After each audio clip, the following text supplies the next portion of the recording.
এরকম মজা আমার একদমই ভালো লাগছে না। নিয়ে তুমি 3বার আমার কাছে আম নিয়ে এসেছো, এত আম তুমি কোথায় পাচ্ছ? রেনু, তোর কি মাথা খারাপ হয়ে গেছে? 3বার আম নিয়ে এসেছি মানে? আমি তো মাত্রই আসলাম। আমি আর কোনো কথা শুনলাম না, তাকে ধাক্কা দিয়ে সরিয়ে আমি দৌড়ে এলাম আমার ভাবির ঘরে। এসে দেখি আমার যা শুয়ে শুয়ে টিভি দেখছে। তাহলে আম নিয়ে যে দাঁড়িয়ে ছিল সে কে ছিল?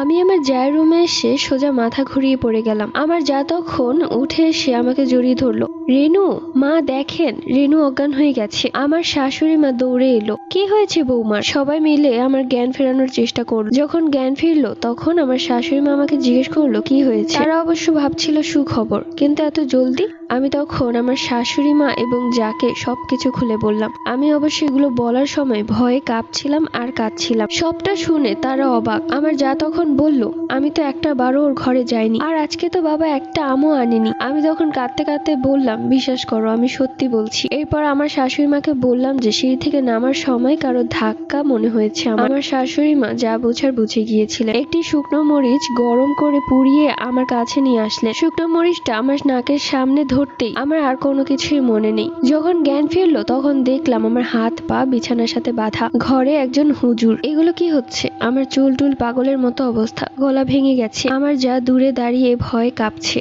সাথে আমার শাশুড়ি মাও। আমি তখন কোনো রকমে কাঁপতে কাঁপতে বললাম, কি হয়েছে আমার? আমি এখানে কেন? আপনারা কি করছেন? আমাকে বেঁধে রেখেছেন কেন? তখন সে হুজুর বলল, আলহামদুলিল্লাহ, সেই জিনটা চলে গেছে। আমি বললাম, জিন?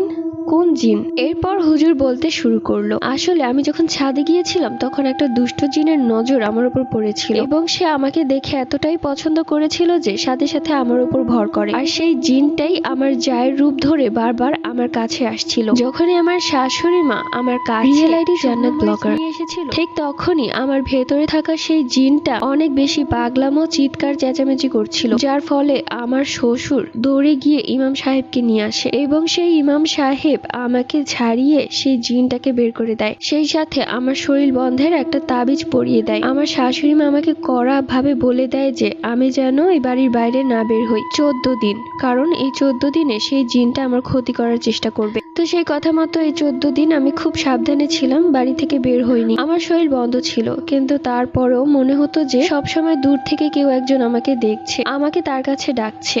এটাই ছিল আমার জীবনের এক কালো অধ্যায়ের গল্প। আমি ভাবতাম এসব আজগবি কথা, কিন্তু আমার সাথে ঘটার পর থেকে আমি বুঝতে পারি যে না, এগুলো সব সত্যি কথা। নতুন বউদের আসলেই এইসব মেনে চলতে হয়, নয়তো আমার মতো বিপদ আসতে পারে। তো তোমাদের কাছে নতুন বউয়ের গল্পটা কেমন লাগলো? দেখা হচ্ছে এইরকমই কোনো নতুন গল্পে। আল্লাহ হাফিজ।